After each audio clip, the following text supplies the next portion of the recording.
चलिए सभी लोग आगे होंगे उम्मीद करते हैं।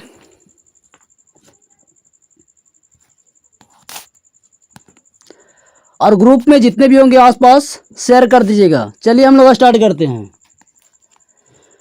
हम लोग आज क्या पढ़ने वाले हैं, वेक्टर पढ़ रहे थे और वेक्टर में हम लोग 10.2 के लिए आज थ्योरी पढ़ेंगे। और सबसे पहला क्या है,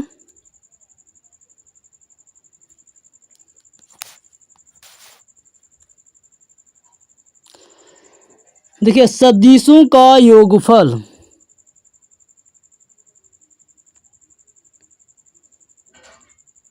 सदिशों का योगफल यानी कहने का मतलब है आपके पास कोई दो सदिश हो, कोई दो वेक्टर आपके पास है और उसको हम लोग को जोड़ना है तो किस प्रकार से जोड़ पाएंगे। यानी मान लेते हैं हमारे पास एक वेक्टर है ए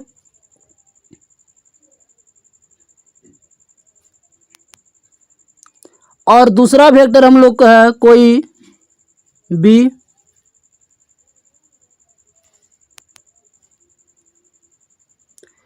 और ये दोनों वेक्टर को हम लोग को क्या करना है, जोड़ना है। तो अगर जोड़ना है तो ध्यान दीजिएगा, जो भी वेक्टर को जोड़ना है एक का प्रारंभिक बिंदु होना चाहिए और दूसरा का अंतिम बिंदु होना चाहिए। यानी सिंपल सी, अगर पहला है तो पहला का अंतिम बिंदु और दूसरे वेक्टर का प्रारंभिक बिंदु होना चाहिए। जैसे कि हम लोग वेक्टर ए को ले रहे हैं और ये हम लोग को वेक्टर ए है और जिसका अंतिम बिंदु हम लोग को क्या है, इस साइड है, और वेक्टर बी को इसके साथ ऐड कर रहे हैं।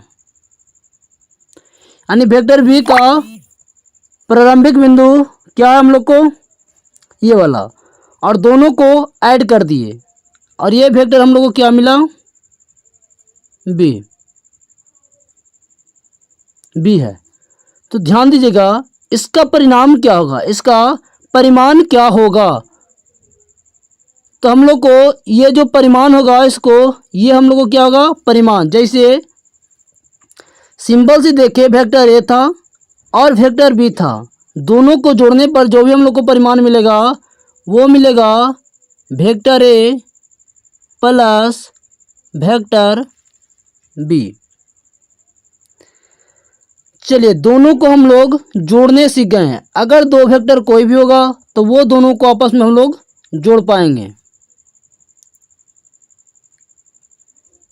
और जोड़ने के बाद जो भी परिमाण आएगा उसको हम लोग किस रूप में व्यक्त कर सकते हैं,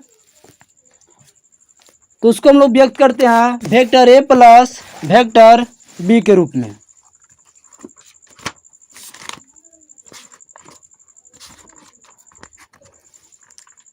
क्या कोई दिक्कत है?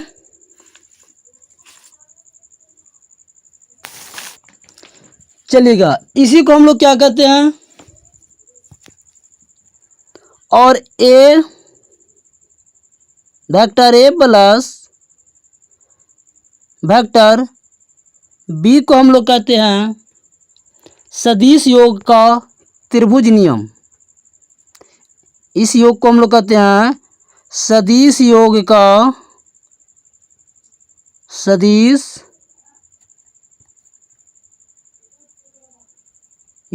का त्रिभुज नियम का त्रिभुज नियम। आगे बढ़ते हैं।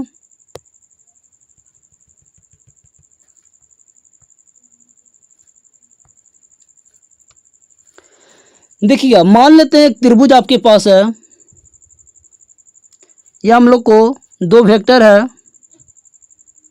एक हम लोग को ये है, इसको नाम देते हैं हम लोग को वेक्टर या पॉइंट ही नाम दे दीजिए हम लोग इसको। ये हम लोग को ए है और ये हम लोग को बी है, और एक वेक्टर इस तरफ गया है और ये हम लोग को क्या है, इसको नाम देते हैं हम लोग क्या है, सी है। ठीक। और इसका परिमाण क्या होगा, तो हम लोग को इसका परिमाण या कह सकते हैं जो भी ये होगा। क्यों, कहा कि हम लोग को ए बी वेक्टर का ये क्या था, अंतिम बिंदु था, और बी सी वेक्टर का ये बिंदु प्रारंभिक बिंदु है। यानी इसको हम लोग त्रिभुज नियम कहते हैं। इसको क्या कहते हैं, त्रिभुज नियम। और ये दोनों को जोड़ेंगे तो किस रूप में लिखेंगे, इससे पहले हम लोग वेक्टर नाम दिए थे, और इसको हम लोग लिखेंगे vector A B, vector A B plus vector B C. ठीक, और ये बराबर किसका होगा, तो कहिएगा कि हम लोग को ये बराबर होता है इसका, और इसका योगफल हम लोग को किसके बराबर होता है, तो कहेंगे इसके बराबर। और इसको हम लोग क्या लिखेंगे, तो वेक्टर ए सी लिखेंगे। क्या लिखेंगे, वेक्टर ए सी। क्या इतना तक पता लगा। अगर आपसे कहा जाए, इससे पहले वाले हम लोग सेशन में पढ़े थे कि किसी भी वेक्टर का अगर डायरेक्शन चेंज कर दे तो उसका चिन्ह बदल जाता है। अगर हम लोग इसको इस क्रम में लिखना चाहे, यानी vector A B plus vector B C बराबर, क्या हम लोग ए सी को सी ए लिख सकते हैं, तो क्या जी हाँ लिख सकते हैं, परंतु उसका चिन्ह परिवर्तन हो जाता है, यानी माइनस हो जाएगा। क्यों, कहा कि जब भी हम लोग वेक्टर को लिखते हैं अगर ए सी है तो सिंपल से हम लोग को ये वेक्टर ए यानी बिंदु ए है और ये सी है। जब भी वेक्टर को लिखा जाता है तो प्रारंभिक बिंदु पहले और अंतिम बिंदु बाद में लिखा जाता है। लेकिन अगर इसी वेक्टर को हम लोग डायरेक्शन चेंज कर दे तो ये बन जाता हम लोग को सी ए वेक्टर। लेकिन क्या होता है, ये माइनस यानी ए सी वेक्टर के बराबर में उसका चिन्ह बदल जाता है, यानी ए C vector equal to minus सी ए होता है।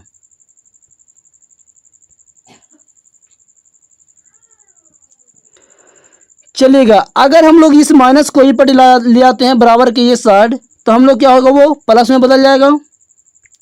यानी हम लोग को हो जाएगा A B vector plus B C vector बराबर, अच्छा इसको ला रहे हैं हम लोग, तो plus C A vector is equal to 0। सुनते हैं कि 0 को क्या कहते हैं, शून्य वेक्टर एक पढ़े थे, यानी इसको हम लोग दूसरी रूप में लिख सकते हैं वेक्टर ए ए। क्यों, कहा कि जो बिंदु पर वो स्टार्ट होता है वही बिंदु उसका अंतिम बिंदु होता है, यानी शून्य वेक्टर के लिए हम लोग कह सकते हैं। चलिए अब हम लोग इससे आगे बढ़ते हैं।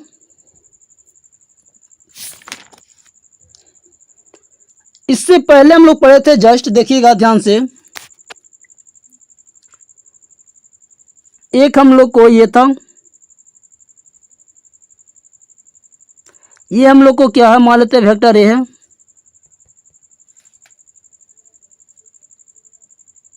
और ये हम लोग को वेक्टर बी है।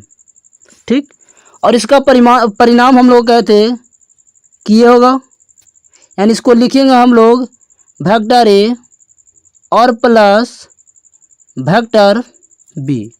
अगर हम लोग नाम दे तो कहेंगे इसको ए कह सकते हैं, या इसको नाम दे दीजिए हम लोग ओ, और ये ए नाम देते हैं इसको, और ये हम लोग को बी है। अगर आप हम लोग इस रेखा को इस तरफ बढ़ा दें, यानी ए बी को यानी दिशा विपरीत कर दे, यानी इससे पहले हम लोग ये ए बी इस तरफ जा रहा था, लेकिन अब इसकी दिशा इस तरफ कर दे तो ये हम लोग को हो जाएगा माइनस वेक्टर बी। क्यों ऐसा होगा, क्योंकि इसका दिशा बदल गया है, और दिशा बदलने से उसका चिन्ह बदल जाता है। अगर आपसे पूछा जाए तब हम लोग इसको यानी इस परिणाम को क्या कहेंगे, तो कहेंगे हम लोग को दोनों तो जोड़ते हैं, यानी वेक्टर ए होगा प्लस में माइनस वेक्टर बी होगा।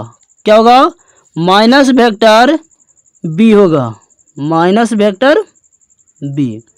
और इसको लिख सकते हैं हम लोग vector A minus vector B. यानी इससे हम लोग को सिंपल सी पता चलता है कि अगर किसी भी वेक्टर का या सदिश का दिशा बदल दे तो उसका चिन्ह बदल जाता है। और त्रिभुज नियम के अनुसार यानी तो हम लोग क्या कर सकते हैं, यहाँ पे हम लोग को आया vector A plus vector B, लेकिन यहाँ हम लोग को आया vector A minus vector B. ऐसा हम लोग को प्रयोग करने के लिए चलिएगा। अब हम लोग पढ़ते हैं क्या, समांतर चतुर्भुज नियम यानी सदिशों का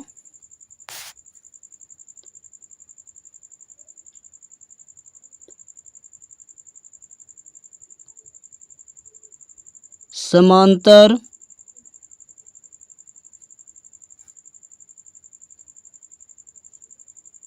चतुर्भुज नियम।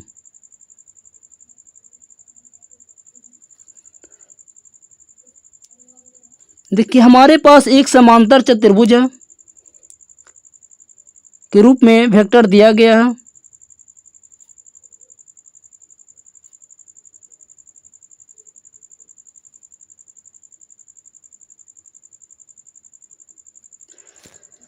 चलिएगा इसको हम लोग नाम देते हैं ए बी सी और ये डी है। और इसको नाम दिया गया हम लोग को, मान लेते हैं ये बी है, ये बी, ये वेक्टर बी है। ठीक, तो अगर आपसे कहा जाए किसका परिणाम क्या होगा, यानी ये हम लोग को होगा और इसको किस रूप में लिख सकते हैं, तो कहेंगे क्या होगा, इसको हम लोग कहेंगे वेक्टर ए और प्लस वेक्टर बी। क्या होगा, अभी जस्ट पढ़े थे कि दो सदिशों का योगफल अगर हम लोग लिखना है, लिख रहे थे, अगर जोड़ना है तो उसका जो भी परिणाम आता है उसको हम लोग किस रूप में लिखते हैं, vector A plus vector B के रूप में। चलिएगा, और ये जानते हैं एक समांतर चतुर्भुज है तो आमने सामने की भुजा भी आपस में क्या होते हैं, बराबर होते हैं। यानी अगर ए बी ए है, वेक्टर ए बी क्या है, ए है, तो हम लोग को वेक्टर डी सी भी क्या होगा, ए ही होंगे। यानी डी सी भी जो होंगे वेक्टर ए ही होंगे। अगर बात करते हैं हम लोग किसके बारे में, तो कहेंगे B C. B C vector B है तो उसका पैरेलल यानी समानांतर ए डी भी वेक्टर बी ही होंगे। चलिए ये भी हम लोग को वेक्टर बी ही है और इसकी दिशा हम लोग को इस क्रम में जा रहा है। तो यहाँ से हम लोग को सिंपल सी पता चला कि vector A plus vector B बराबर क्या होता है, तो इसके बराबर हो जाता है हम लोग को vector B plus vector A. क्यों, अगर हम लोग ऊपर वाले के अनुसार से लिखे यानी इसके अनुसार से लिखे तो हम लोग को प्रारंभिक होगा, इसके बाद वाला क्या होंगे, अंतिम किरण होंगे या अंतिम वेक्टर होगा। तो इसको हम लोग क्या लिख सकते हैं, तो हम लोग इसको लिखेंगे वेक्टर बी और प्लस वेक्टर ए। क्या लिखा जा सकता है, जी हाँ लिखा जा सकता है। क्यों, कहा कि इसको भी हम लोग जानते हैं कि यह हम लोग को हो गया क्या चीज़, प्रारंभिक वेक्टर, और ये हो गया हम लोग को दूसरा वेक्टर, और ये दोनों को योगफल के रूप में लिखते हैं तो जानते हैं दोनों का ए प्लस बी के रूप में लिखते हैं। समांतर चतुर्भुज का नियम यही कहलाता है। अब देखिएगा हम लोग इसके प्रॉपर्टीज को अनुसार देखते हैं। इसका प्रॉपर्टीज सदिशों का योगफल का यानी दोनों को जोड़ेंगे कैसे, है ना, घटेगा क्या, उस अनुसार से हम लोग का नेक्स्ट पॉइंट है सदिश योगफल के गुणधर्म।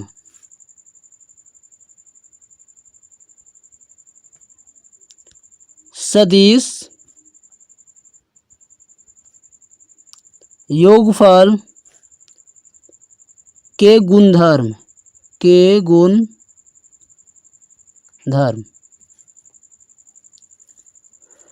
पहला हम लोग का क्या चीज़, अगर आप किसी वेक्टर ए को वेक्टर बी में जोड़ते हैं तो उसका परिमाण जो भी परिणाम होगा वो यानी vector B plus vector A के बराबर होंगे। अभी जस्ट हम लोग प्रूव किए थे। दूसरा है vector A plus vector B को आपस में जोड़िए, उसके बाद में वेक्टर सी को जोड़िए तो ये बराबर होते हैं vector A plus vector B plus vector C के। और तीसरा पॉइंट के बारे में बात करते हैं तो तीसरा होता है, अगर आपको किसी वेक्टर में किसी शून्य वेक्टर को जोड़ दे, कोई हमारे पास एक वेक्टर है उसमें शून्य वेक्टर को जोड़ दे तो उस वेक्टर पर कोई प्रभाव नहीं पड़ता है, वो वेक्टर ए के इक्वल ही रहते हैं। यानी सदिश योगफल के गुणधर्म 3 हैं। पहला क्या है, तो हम लोग को पहला vector A plus vector B is equal to होता है vector B plus vector A. चलिएगा, दूसरा नियम था हम लोग को वेक्टर ए प्लस बी और प्लस वेक्टर सी इक्वल होता हम लोग को vector A plus vector B plus C के। तीसरा हम लोग को है, अगर किसी वेक्टर में कोई भी शून्य वेक्टर को जोड़ दें, शून्य वेक्टर करने का मतलब उसमें लंबाई होगा नहीं, अगर नहीं होगा तो उसमें कोई प्रभाव नहीं पड़ेंगे, यानी वेक्टर ए के आपस में बराबर होंगे। सिंपल सी है कि हम लोग कोई भी पहले दो वेक्टर, जैसे मान लेते हमारे पास 3 वेक्टर हैं, ठीक, हमारे पास 3 वेक्टर हैं और तीनों का योगफल करना है। तीनों का क्या करना है, योगफल के रूप में यानी जोड़ना है। तो कैसे जोड़ पाएंगे, मान लेते हैं पहला वेक्टर हम लोग को ये है, दूसरा वेक्टर मान लेते हैं बी है और तीसरा वेक्टर मान लेते हैं हमारे पास सी है। तो आपको जोड़ना है तो चाहे आप पहले ये दोनों को जोड़ लें बाद में इसको जोड़ें, या पहले ये दोनों को जोड़ लें और बाद में इसको जोड़ें, इसके परिणाम में कोई फर्क नहीं पड़ता है। इसका गुणधर्म कहता है कि आप तीनों में से स्वतंत्र हैं, तीनों में से कोई दोनों को पहले और बाद में जोड़ सकते हैं। सिंपल सी साहचर्य का ये मतलब है।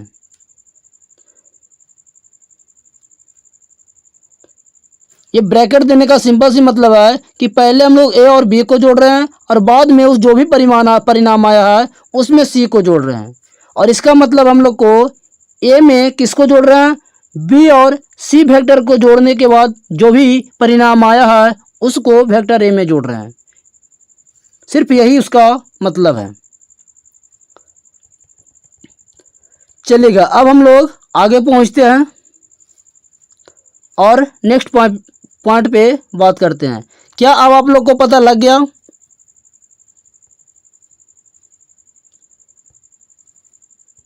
चलिएगा, हम लोग को नेक्स्ट पॉइंट है मल्टीपल, यानी एक सदिश से हम लोग क्या कर सकते हैं, एक अदिश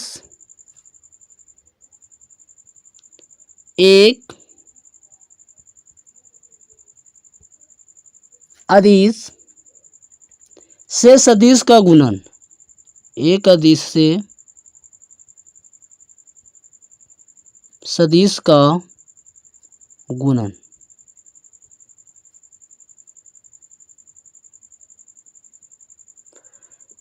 यानी सिंपल सी, अगर कोई अदिश राशि हमारे पास है उसको वेक्टर में गुना कर रहे हैं। मान लेते हमारे पास क्या है, एक वेक्टर है मान लीजिए माना कि एक सदिश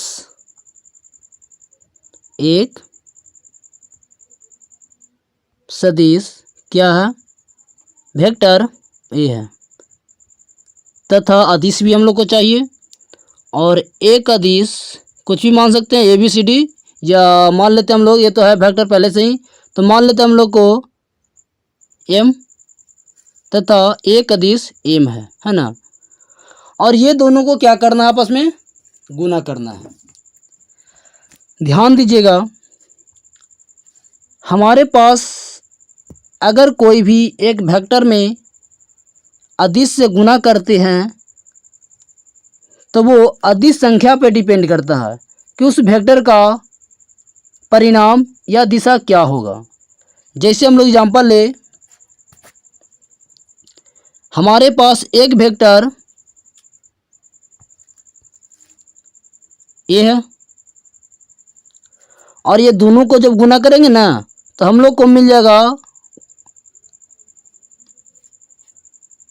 वेक्टर, हम लोग को लिख सकते हैं एम इंटू वेक्टर ए। अगर हम लोग को क्या करेंगे, ये दोनों को मल्टीपल करेंगे तब, यानी हमारे पास मान लेते हैं एक वेक्टर क्या है, ए है, और एक अदिश संख्या एम की जगह पे कोई भी पूर्णांक हो सकता है, या सिंपल से कह सकते हैं कोई भी वास्तविक संख्या हो सकता है, रियल नंबर।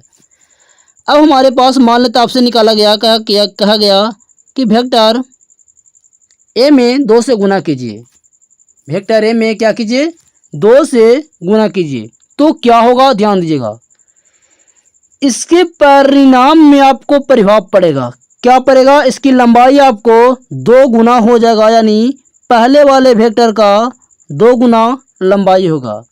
अब सवाल है क्या इसका दिशा भी बदलेंगे? जी नहीं, इसका दिशा नहीं बदलेगा। अगर हम लोग दूसरा एग्जांपल ले, हमारे पास वेक्टर ए है और इसमें हम लोग को गुना कर दिए 1/2 से, तो हम लोग को क्या प्रभाव पड़ेगा, इसकी जो भी वेक्टर ए का लंबाई है वह आधा हो जाएगा, यानी हम लोग के पास ये हम लोग को वेक्टर यानी कह सकते हैं 1/2 इंटू वेक्टर ए मिलेगा। क्या इसका दिशा बदलेंगे? जी नहीं, इसका दिशा नहीं बदलेंगे। तो सवाल है कि दिशा कब बदलेगा? जब आपको अदिश संख्या ऋणात्मक लिया जाएगा तब परिमाण के साथ साथ इसका दिशा भी बदल जाएंगे। जैसे एग्जाम्पल हम लोग लें,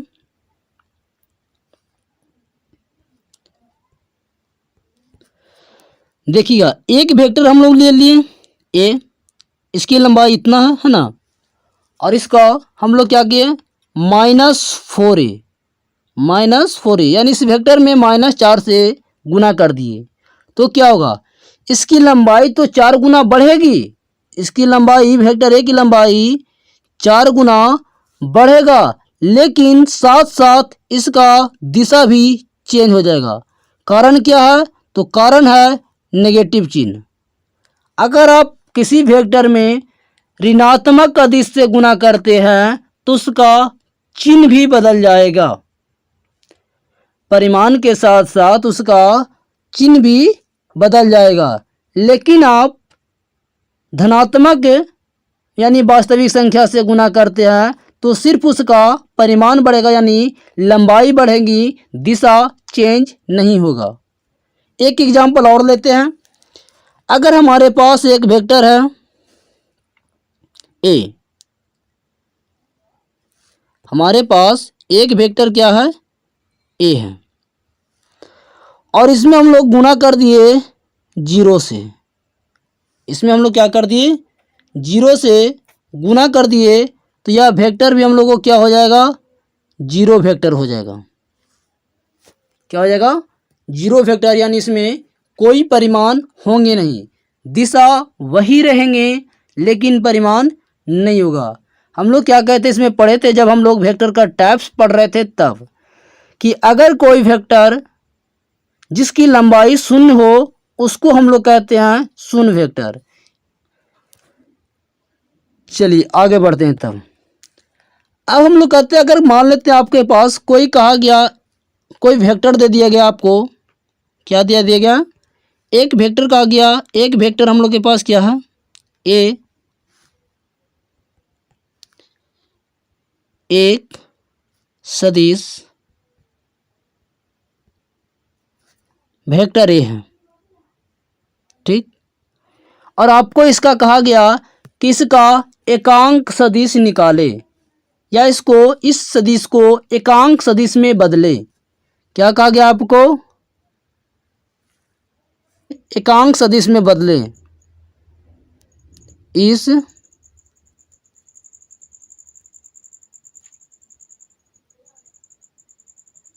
सदिश को एकांक सदिश में बदले। तो किस प्रकार बदल पाएंगे, सदिश में बदले। तो सिंपल सी, अगर हम लोग को बदलना है तो क्या करना होगा, उस वेक्टर में, यानी जो भी वेक्टर को आप लोग को एकांक सदिश में बदलना है, उस वेक्टर में हम लोग को भाग दे देना है उसके जो होता है हम लोग को मैग्नीट्यूड यानी परिमाण होता है, लंबाई होता है उसके, यानी वेक्टर ए के मोड का अगर डिवाइड कर देते हैं तो ये जो भी मिलता है हम लोग को, इसको बोलते हैं एकांक सदिश। एकांक सदिश यानी उस वेक्टर में हम लोग को क्या करना है, सिर्फ उसके परिमाण यानी उसके मॉडुलस से भाग दे देना है। चलेगा, मोड कैसे निकालेंगे वो भी हम लोग आगे पढ़ेंगे, है ना।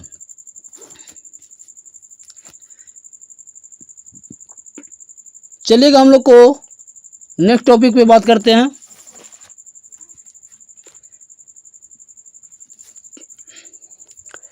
एक हमारे पास क्या है, 3D प्लेन है, जैसे हम लोग इसे, और 3D प्लेन में 3 एक्सिस होते हैं, और 2D में हम लोग क्या होते हैं, 2 एक्सिस पड़े थे।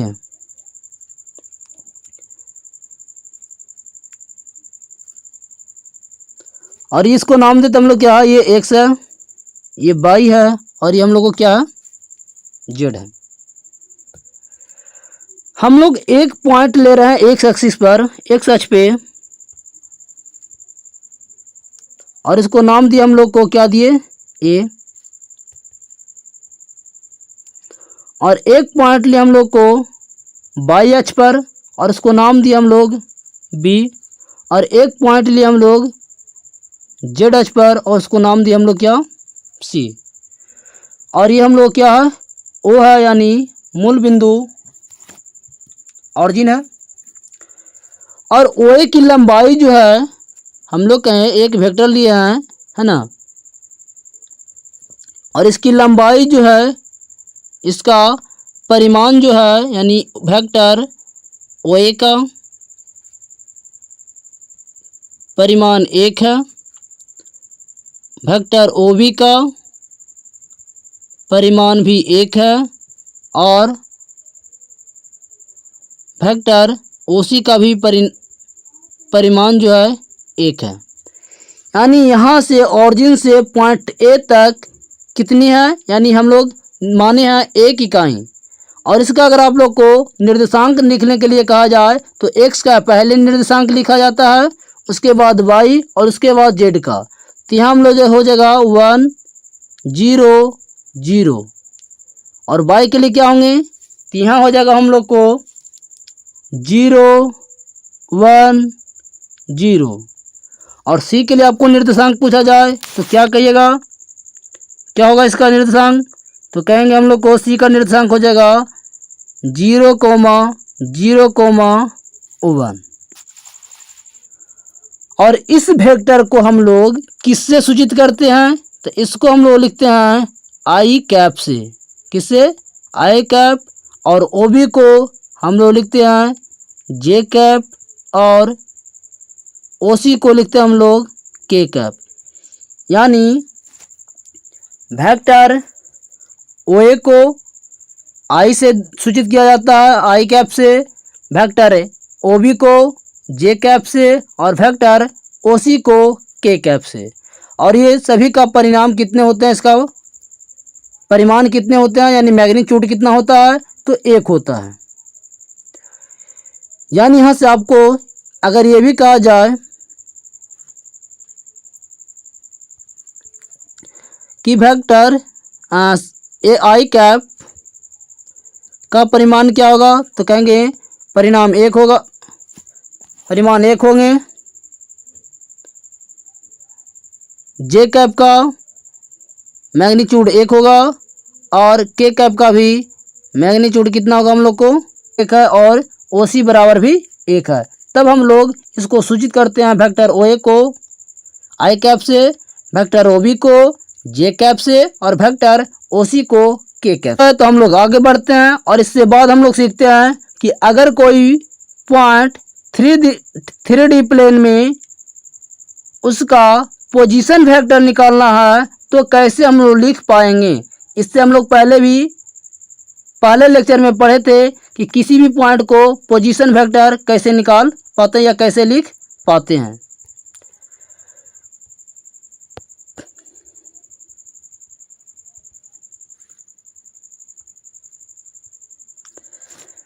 देखिए हमारे पास क्या थे, एक 3D प्लेन है,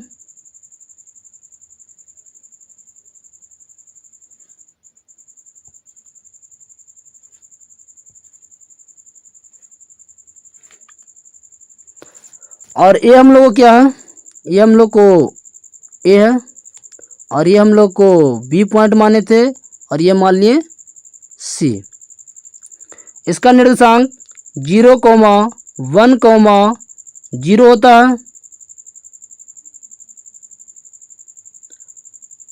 और x का निर्देशांक 1,0,0 होता है और c का निर्देशांक 0,0,1 होता है।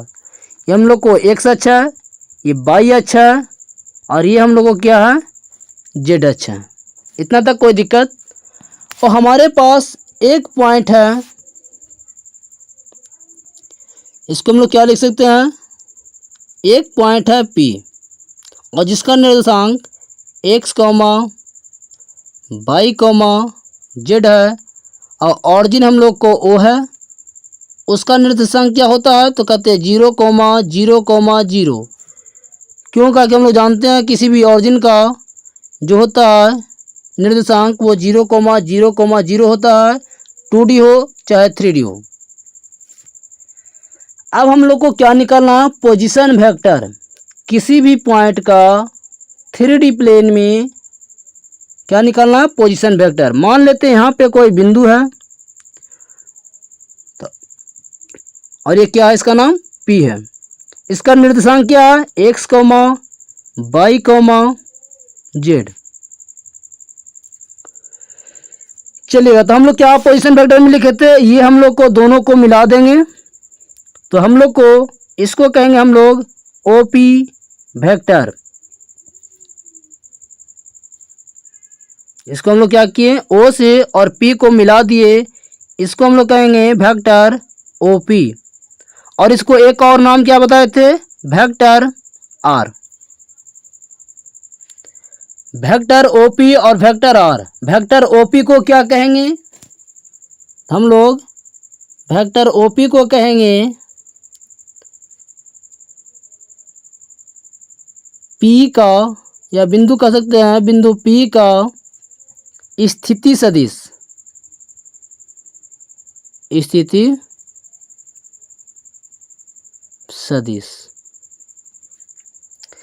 चलिए, तो हम लोग जान गए, इससे पहले भी जाने थे कि ओपी वेक्टर को हम लोग क्या कहेंगे, स्थिति सदिश कहेंगे। और किसका, यानी पी बिंदु का, और किसके रिस्पेक्ट में, तो रो के रिस्पेक्ट में, है ना।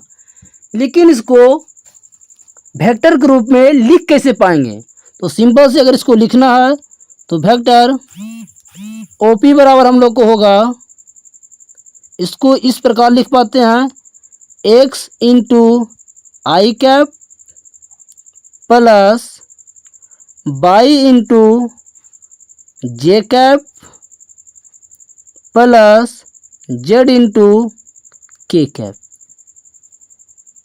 किस प्रकार लिख पाएंगे वेक्टर ओबी को? अगर हम लोग ओपी स्थिति सदिश को हम लोग अगर वेक्टर के रूप में लिखना चाह रहे हैं तो हम लोग लिख पाएंगे X into Y cap plus Y into J cap plus Z into K cap. और इसको हम लोग और क्या कहते हैं तो इसको नाम देते हैं हम लोग वेक्टर आर भी बोलते हैं। अगर आपसे कहा गया चलिए तो हम लोग लिख लिए वेक्टर के रूप में, लेकिन इसका परिमाण निकालना हो तो किस प्रकार से निकाल पाएंगे?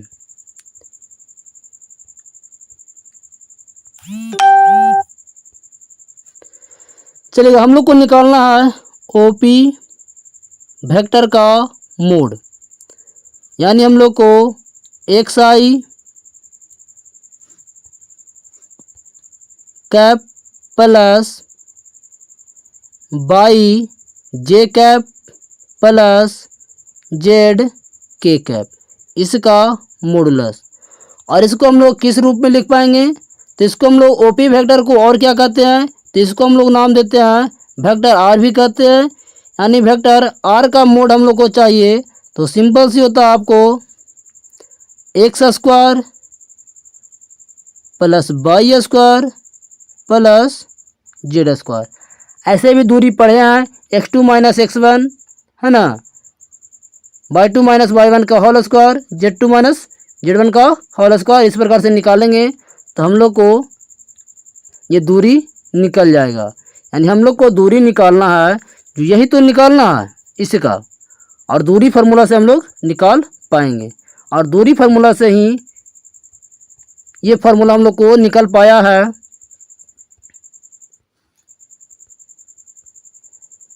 आर कैप बराबर। यानी आप लोग परिमाण किसी भी सदिश का, यानी कोई भी आप लोग के पास सदिश दे दिया जाए उसका परिमाण निकालने के लिए कहा जाए तो आप लोग निकाल पाएंगे। कैसे? तो कहेंगे अंडर रूट होगा आई का गुणांक का होल स्क्वायर प्लस जे कैप का गुणांक का होल स्क्वायर प्लस के कैप का गुणांक होल स्क्वायर ओ के रिस्पेक्ट में।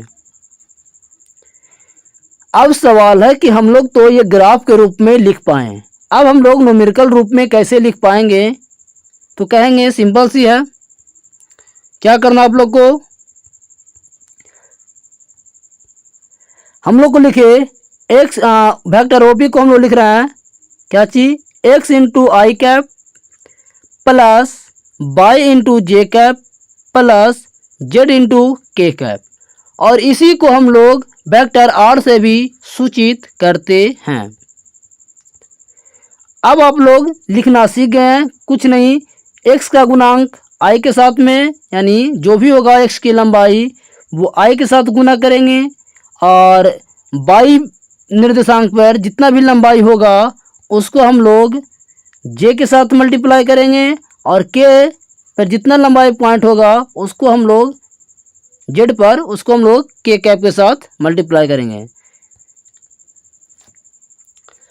और ये हम लोग सिंपल से लिख लिए ओपी वेक्टर को एक सदिश के रूप में। और आपसे कहा गया ओपी वेक्टर का परिमाण निकालिए, इसकी लंबाई क्या होगा, तो क्या किए तो हम लोग लिखे मोड। इससे पहले भी बताए थे अगर किसी का परिमाण को आपको लिखना है कि वेक्टर ए का परिमाण क्या होगा तो उसको सूचित करते हैं हम लोग मोड से, है ना। वेक्टर ए का मोड अगर ओपी वेक्टर को कह रहे हैं तो वेक्टर ओपी का मोड। और इसको हम लोग निकालते कैसे तो कहते हैं उसके लिए फॉर्मूला है under root X square plus Y square plus Z square. ये हम लोग क्या है फार्मूला है किसके लिए, दूरी निकालने के लिए। इसमें हम लोग को 2D में हम लोग देखे थे नहीं होता था x2 माइनस x1 का होल स्क्वायर। एक मिनट आपको बताते हैं, जैसे 2D में हम लोग को दूरी निकालना होता था, दूरी सूत्र क्या था तो कहते हैं x2 माइनस x1 का whole square plus y2 minus y1 का होल स्क्वायर। लेकिन इसमें 2 ही एक्सेस थे तो इसीलिए यहाँ तक हुआ, लेकिन इसमें तीसरा है तो यहाँ हो जाएगा हम लोग को z2 माइनस z1 का होल स्क्वायर। और यहाँ पे हम लोग को क्या है, ये 0 है, ये भी 0 है और ये भी 0 है। क्यों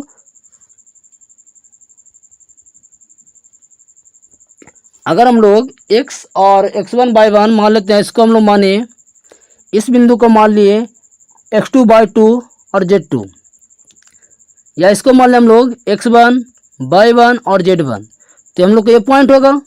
लेकिन अगर इसको माने हम लोग को x2/2 z2, तो ये तो ऑरिजिन है और उसका हो जाएगा निर्देशांक 0 0 0 हो जाएंगे। अगर 0 0 0 हो जाएगा तो यहाँ पे ध्यान दीजिएगा, इसका मान 0 हो जाएगा, इसका भी मान 0 हो जाएगा और इसका भी मान 0 हो जाएगा। तो हम लोग को यहाँ से बचेगा x1 का whole square plus minus y1 का whole square plus minus z1 का होल स्क्वायर। सिंपल सी। तो ये जगह हम लोग को माइनस माइनस प्लस, यानी x1 का होल स्क्वायर प्लस y1 का होल स्क्वायर प्लस z1 का होल स्क्वायर, ये हम लोग को फार्मूला निकल करके आएगा। तो हम लोग डायरेक्ट फार्मूला आपको लिखें कि आर वेक्टर का अगर मॉडुलस निकालना चाहते हैं तो होता है उसके लिए formula X square plus Y square plus Z square. क्या आप लोग निकाल पाएंगे? और ध्यान दीजिएगा, ये जो एक्स बाई जेड, यानी हम लोग अभी पढ़े आर वेक्टर बराबर वेक्टर ऑफ इतना बराबर होता है x I cap plus by J cap plus Z के कैप। इसमें हम लोग एक्स बाई और जेड, ये तीनों को क्या कहते हैं? ये तीनों हम लोग को इसको कहते हैं, इसको हम लोग कहते हैं अदिश घटक। यहाँ हम लोग लिख ले अलग से, तो यहाँ पे हम लोग को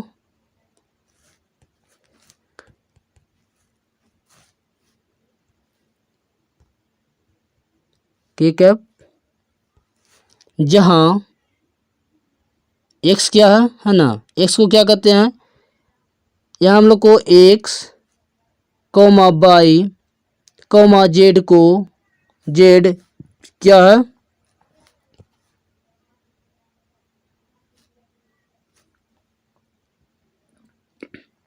अदिश घटक है, अदिश घटक है। इसको क्या बोलते हैं हम लोग? एक्स बाई जेड को बोलते हैं अदिश घटक। लेकिन आपको कहा जाए कि x I cap comma by J cap तथा जेड के कैप, इसको क्या बोलते हैं? तो इसको हम लोग बोलते हैं सदिश घटक। क्या बोलते हैं? सदिश घटक। यानी यहाँ पे हम लोग को साफा सी पता चलता है, यानी आई के गुणांक को हम लोग सिर्फ एक्स ले तो उसको बोलते हैं अदिश घटक। क्यों? एक्स जो होता है कोई ना कोई न्यूमेरिकल मान होते हैं, और न्यूमेरिकल मान में कोई पाती दिशा नहीं होता, 1 2 3। क्या इससे आपको दिशा पता चलता है? जी नहीं। लेकिन यहाँ आई कैप से पता चल रहा है कि ये किस दिशा में है, तो एक्स अक्ष की दिशा में है, ये वाई अक्ष, और ये जेड अक्ष की दिशा में है।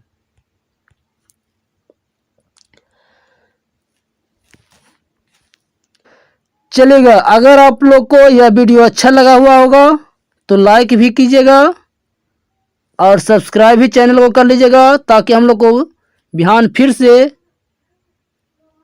लिंक शेयर करने की ज़रूरत नहीं पड़े, है ना। और आसपास के ग्रुप में शेयर भी कर दीजिएगा। चलेगा, आज के लिए बस इतना ही, फिर हम लोग मिलेंगे कल।